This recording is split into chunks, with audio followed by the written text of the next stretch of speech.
I just found out that my boyfriend never had his divorce finalized. 7 years I thought I was building a life with the man I loved, planning our future together, wondering why he seemed hesitant about marriage and kids. Then, one Tuesday evening, he sat me down and dropped a bomb that shattered everything I thought I knew about our relationship. My boyfriend of 7 years had been married this entire time. My name is Jessica, I'm 30 years old, and for the past 7 years, I've been unknowingly living as the other woman in my own relationship. The man I trusted with my heart, my future, my dreams of a family together, had been keeping a secret so massive that it explains every strange moment, every avoided conversation, every time he changed the subject when I brought up our future. And the worst part? I never saw it coming. Let me take you back to the beginning, because understanding how we got here makes this betrayal cut even deeper. I met Ryan when I was 23, fresh out of college and working my first real job at a marketing firm in downtown Phoenix. He was 30, confident, established, and unlike anyone I'd ever dated. He had this quiet strength about him, the kind that comes from life experience, from having been through things. He'd served in the Marines, had a son named Connor who was 11 at the time, and seemed to have his life together in a way that impressed my young, naive heart. Our first date was at this little Italian place near Old Town Scottsdale. I remember how he pulled out my chair, how he listened when I talked about my dreams of maybe starting my own agency someday. He told me about his military service, about how proud he was of Connor, about how he'd been focused on being a good father since his relationship with Connor's mom didn't work out. Those were his exact words. Not since my divorce, not since my ex-wife and I split up. Just that their relationship didn't work out. I should have asked more questions, but I was 23 and falling hard for this older, seemingly mature man who treated me like I was the most important person in the room. The early years were beautiful. Ryan was attentive, romantic in his own quiet way. He'd leave little notes in my purse before business trips, bring me coffee in bed on Sunday mornings, and slowly integrate me into his life with Connor. That was actually one of the things I loved most about him, how devoted he was as a father.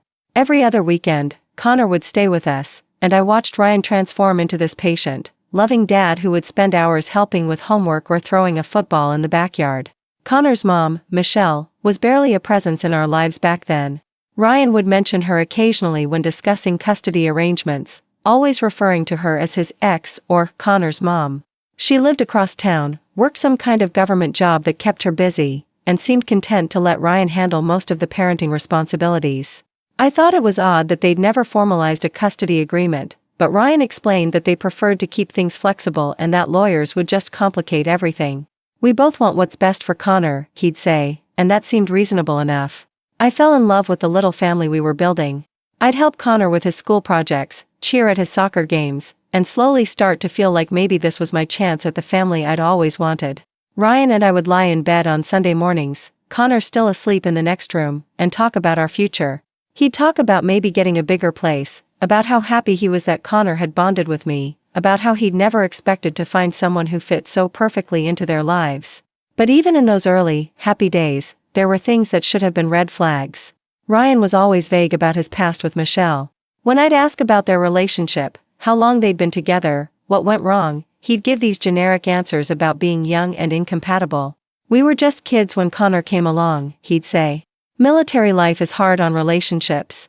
We both realized we wanted different things. It felt like he was reading from a script, but I chalked it up to not wanting to badmouth Connor's mother, which I actually respected. Then there were the practical things that seemed strange in retrospect. Ryan never wanted to talk about getting married, despite our relationship becoming more serious each year. When I'd bring it up, he'd deflect. I'm not going anywhere, Jessica. Do we really need a piece of paper to prove what we have? When friends would ask about our plans, he'd change the subject or make jokes about how marriage was just expensive paperwork. I started to think maybe his first relationship had ended badly enough that he was gun-shy about marriage in general. The topic of having kids together was even more complicated. I'd always wanted children, and I thought Ryan would be an amazing father to our kids. I could see how wonderful he was with Connor. But every time I brought it up, he'd find a way to avoid the conversation. Connor's getting older, needs more attention right now. Let's wait until we're more financially stable. I want to focus on us for a while longer. There was always a reason, always something else that needed to come first. His relationship with Michelle was another source of confusion. They seemed to communicate exclusively through text messages about Connor's schedule, and Ryan would sometimes seem stressed after these exchanges. "She's being difficult about next weekend," he'd mutter, or, "She wants to change the pickup time again." I assumed it was typical co-parent drama, the kind of thing that happens when two people who didn't work out romantically have to maintain a relationship for their child's sake. But there were moments that felt off.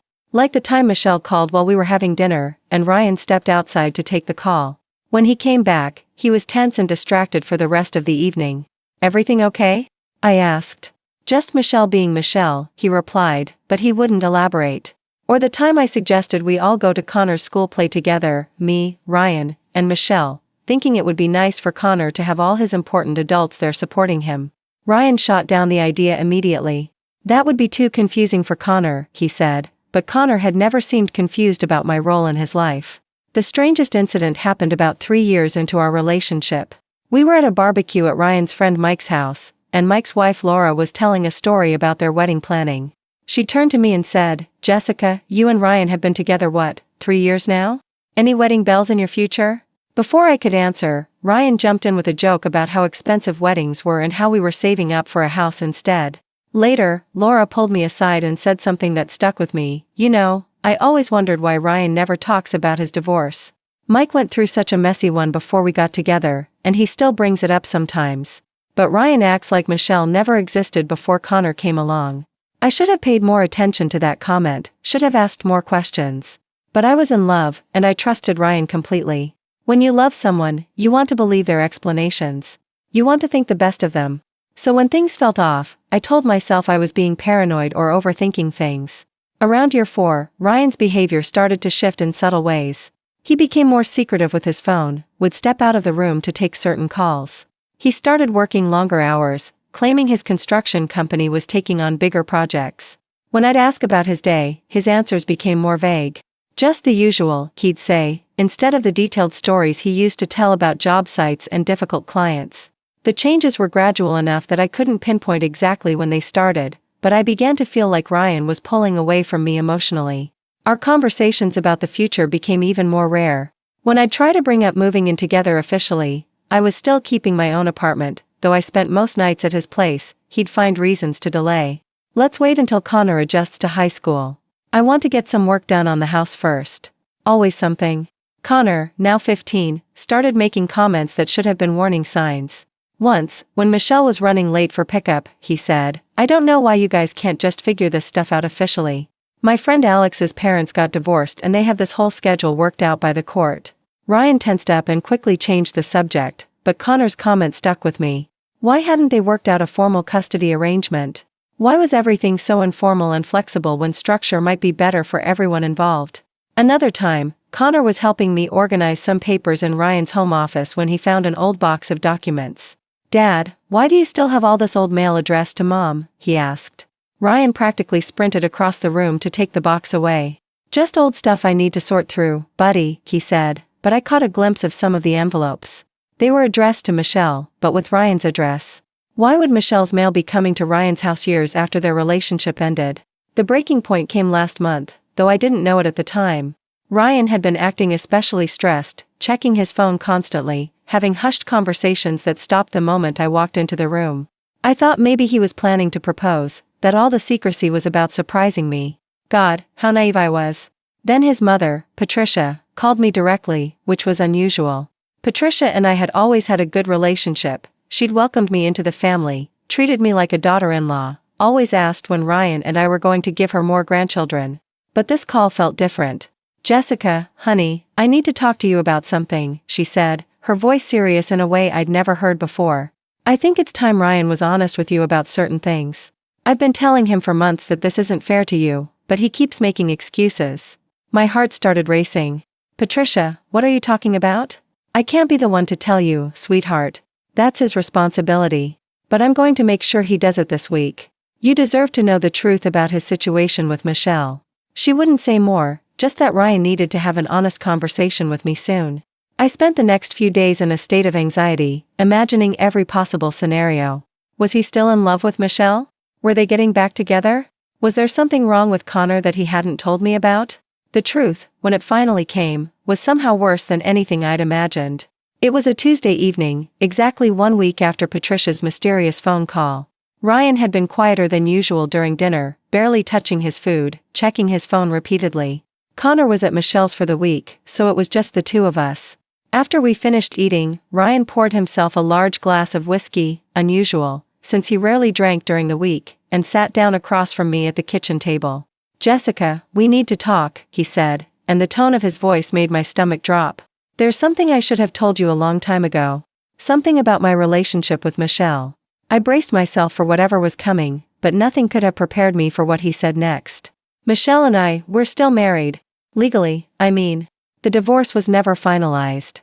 The words hit me like a physical blow. I felt dizzy, like the room was spinning around me. "What do you mean, never finalized?" I managed to ask.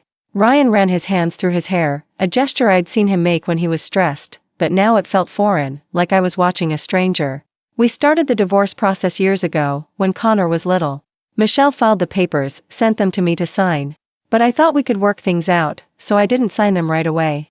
By the time I was ready to sign, she'd already moved on. She never followed through on filing them with the court." I stared at him, trying to process what he was telling me. "How long ago was this?" 14 years ago. The first time she tried to file. 14 years. My mind was reeling. "And in all this time, neither of you thought to actually finalize it?" It came up again a few years later. "I signed the papers that time, but Michelle never filed them. I guess she got busy with work or didn't want to deal with the hassle. You know how she is about anything that doesn't involve her job." I did know how Michelle was about administrative tasks. Ryan had complained over the years about her putting off everything from parent-teacher conferences to Connor's doctor appointments if they conflicted with her work schedule. But this wasn't a routine appointment. This was a divorce. "So for the past 7 years," I said slowly, my voice barely above a whisper, "I've been dating a married man." Ryan reached across the table toward me, but I pulled my hands away. "Jessica, it's not like that. We haven't been together as a couple for over 7 years. We're married on paper only. It doesn't mean anything. It means everything," I shouted, surprising myself with the volume of my voice. "How could you not tell me this? How could you let me believe that we had a future together when you're legally married to someone else?" "We do have a future together," Ryan said desperately. "That's why I'm telling you now." Michelle finally agreed to file the papers. She's been seeing someone seriously, and he's been pushing her to clean up loose ends. She called me last week and said she's going to submit everything to the court next month. The room fell silent except for the sound of my own heartbeat pounding in my ears. 7 years. 7 years of building a relationship with a man who was married to someone else. 7 years of wondering why he wouldn't commit, why he avoided conversations about marriage and children, why everything about our future felt uncertain. "Is this why you never wanted to get married?" I asked. "Because you already are married?" Ryan nodded miserably. "I couldn't exactly propose to you when I was legally married to Michelle. And I kept thinking the divorce would happen soon, that I'd get it sorted out and then we could move forward properly. 7 years, Ryan. 7 years you kept me in the dark about this. I know it was wrong. But I was scared you'd leave if you knew. And it's not like Michelle and I are actually together. We're just co-parents who happen to still be married on paper."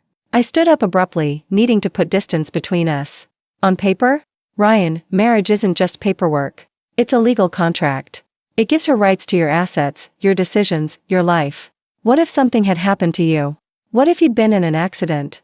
She would have been the one making medical decisions, not me. She would have inherited everything, not me." The color drained from Ryan's face. I could tell he'd never considered these implications. "And what about Connor?" I continued. "All these years, I've been acting like a stepmother to him, but I have no legal standing in his life whatsoever. If something happened to you, Michelle could decide I never see him again, and there would be nothing I could do about it." "That would never happen," Ryan said weakly. "You don't know that. You don't get to make promises about what Michelle would or wouldn't do when you've been living in this legal gray area for over a decade." I started pacing around the kitchen, my mind racing with all the implications of what I'd just learned. Is this why Connor gets confused sometimes about our relationship? Because technically, his parents are still married? "Connor doesn't know," Ryan said quickly. "He thinks we're divorced. Everyone thinks we're divorced. Everyone except your mother, apparently. That's why Patricia called me, isn't it? She's been trying to get you to tell me the truth." Ryan nodded. "She said it wasn't fair to keep you in the dark, especially since we've been talking about moving in together officially. We've been talking about that for 3 years, Ryan. And now I know why you kept finding excuses to delay it." I sat back down, suddenly exhausted. The man I'd been planning a future with, the man I'd fallen in love with, had been living a lie our entire relationship.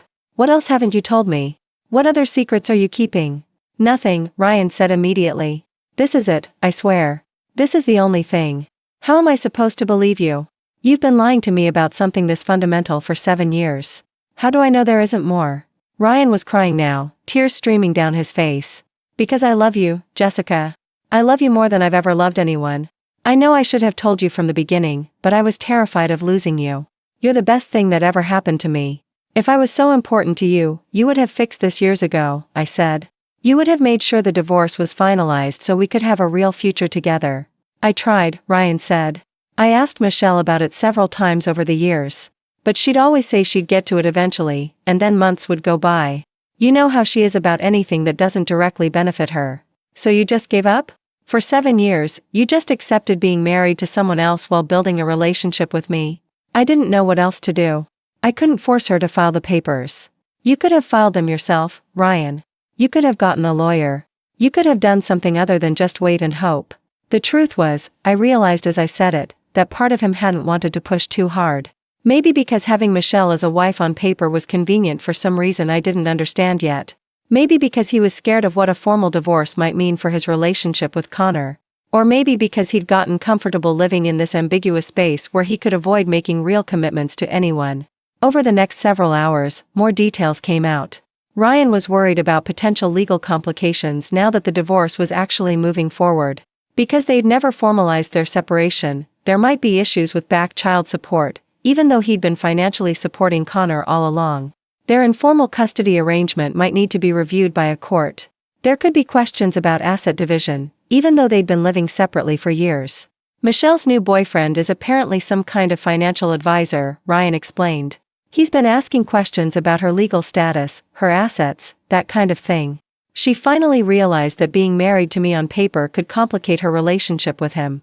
So she's only filing for divorce now because another man is pressuring her to do it, I said bitterly. Not because it was the right thing to do for you, or for Connor, or for me. I think that's part of it, yeah. The more I learned, the angrier I became. Not just at Ryan, but at Michelle too. She'd known that Ryan was in a serious relationship with me. We'd been together for 7 years, for God's sake. Connor talked about me constantly. She had to know that her failure to finalize their divorce was affecting my life, my future, my ability to build something real with the man I loved. Has Michelle ever said anything about me? About our relationship? I asked. Ryan shifted uncomfortably. She's made some comments over the years. What kind of comments? She's asked Connor questions about you sometimes.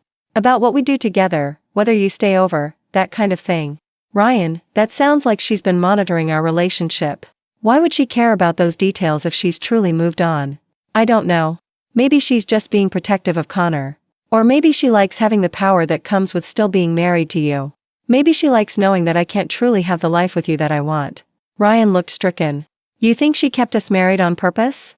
I think Michelle is someone who likes to be in control, and staying married to you, even in name only, gave her a certain amount of control over your life. And mine. We talked until almost 3 in the morning.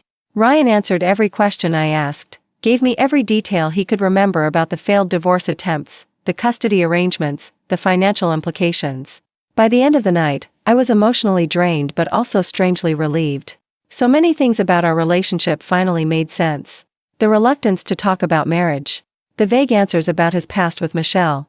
The way he'd tense up whenever I brought up having children together. The strange formality of their co-parenting relationship. The way Michelle seemed to maintain just a little too much involvement in Ryan's life for an ex-wife. It all clicked into place. I need some time to process this, I told Ryan as I gathered my things to go back to my apartment. I need to figure out how I feel about everything. Are you leaving me? Ryan asked, his voice breaking. I looked at this man I'd loved for 7 years, this man who'd just shattered my understanding of our entire relationship, and I honestly didn't know. I don't know yet. I need time to think. Over the next few weeks, I did a lot of thinking. And crying. And talking to my sister Katie, who was furious on my behalf. 7 years, Jessica, she kept saying.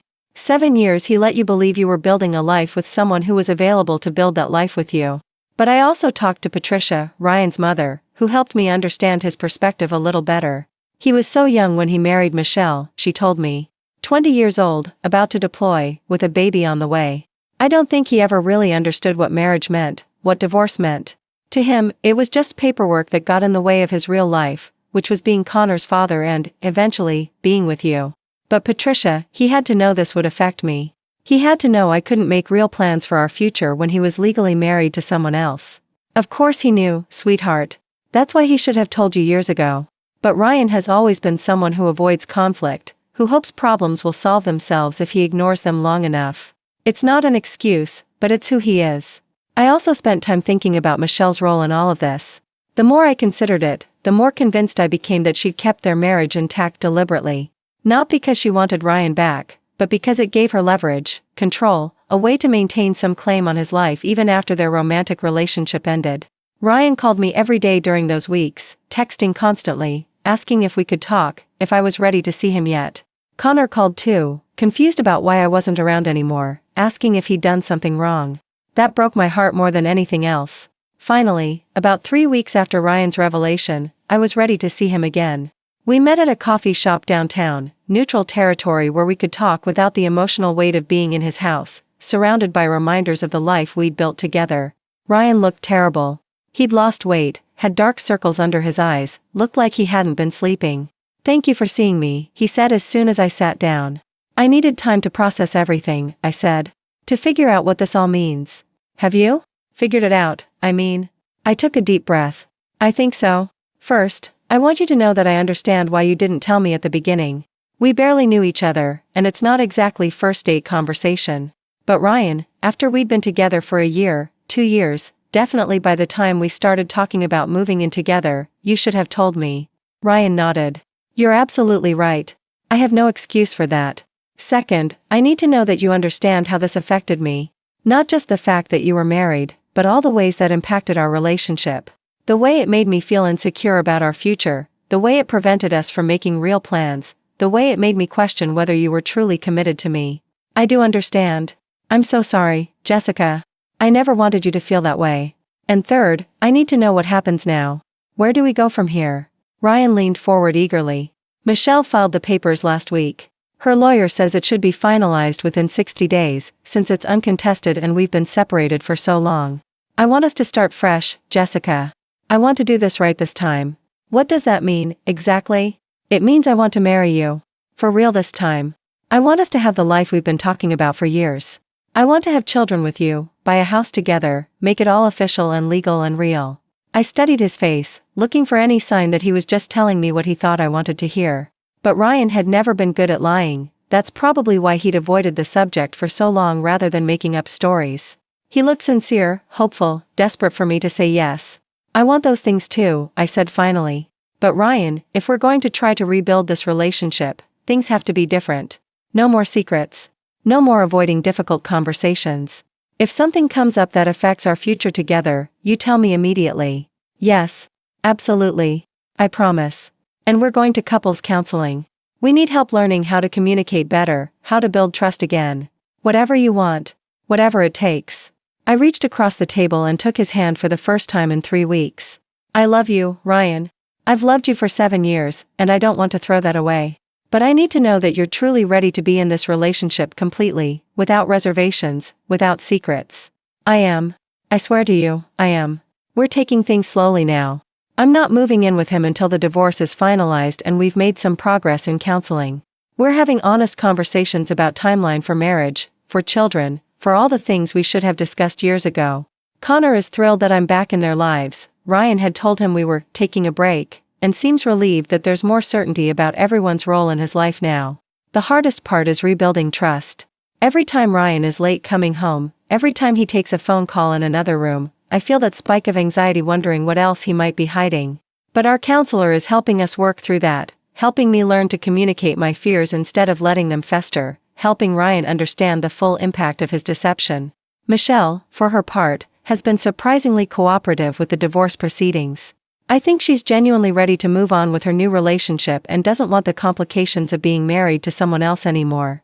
She's also agreed to formalize the custody arrangement with Connor, which will actually give Ryan more legal rights as a father than he's had for the past 15 years. Looking back now, I can see that this crisis might have been inevitable. We couldn't have continued indefinitely in the limbo we'd been living in, with our relationship existing in this legal gray area. In some ways, I'm grateful that the truth finally came out, even though the way it happened was painful. But I'm also angry at Ryan for keeping this secret for so long, at Michelle for allowing this situation to continue, at myself for not asking harder questions when things didn't add up. 7 years is a long time to build a life on a foundation that wasn't as solid as I thought it was. The divorce should be final next month. Ryan has already bought a ring. He showed it to me last week, asked if I liked it, said he wants to propose as soon as the paperwork is complete. I want to do everything right this time, he told me. I want you to know, beyond any doubt, that you're the only woman I want to spend my life with. I said yes, I like the ring. And yes, when the time comes, I'll probably say yes to his proposal too. Because despite everything, despite the lies and the secrets and the wasted years, I still love him. I love the man he is when he's not hiding from difficult truths. I love the father he is to Connor, the partner he can be when he's not hampered by his own fear and avoidance. But I'll never forget the lesson I learned from this experience. Trust isn't just about believing someone won't cheat on you or lie to you outright. It's also about trusting them to be honest about the complicated, messy, difficult parts of life. It's about trusting them to have the hard conversations instead of avoiding them. It's about trusting them to prioritize your relationship enough to deal with problems head-on, even when it's uncomfortable. Ryan failed that test for 7 years. But he's getting a second chance, and I'm cautiously optimistic that he'll handle it better this time. We're older now, more mature, more aware of what's at stake. We've been through the worst crisis our relationship could probably face, and we've come out the other side still wanting to be together. If you're in a relationship where something feels off, where your partner avoids certain topics or seems to be keeping parts of their life separate from you, don't ignore those instincts. Ask the hard questions. Push for honest answers. Don't let yourself live in uncertainty the way I did for 7 years. Because you deserve a partner who's all in, completely available, ready to build a real future with you. You deserve someone who won't let legal technicalities or avoidance or fear stand in the way of your happiness together. And you definitely deserve to know the truth about the person you're planning to spend your life with, even if that truth is complicated or messy or hard to hear. I'm choosing to stay with Ryan, but I'm doing it with my eyes wide open this time. No more assumptions, no more filling in the blanks with what I hope is true. If we're going to make this work, it's going to be based on honesty, communication, and a genuine commitment to putting our relationship first. 7 years later than it should have happened, but better late than never. The ring is beautiful, by the way. And when Ryan finally proposes, really proposes, legally free to do so this time, I'm going to say yes. Because sometimes the best relationships are the ones that have been tested by fire and chosen to stay together anyway. Sometimes the strongest foundations are the ones that have been torn down and rebuilt with better materials. We're not the same couple we were 7 years ago when this all started. We're not even the same couple we were 3 months ago, before the truth came out. We're something new now, something harder earned and more honest. And maybe, just maybe, that's exactly what we needed to become.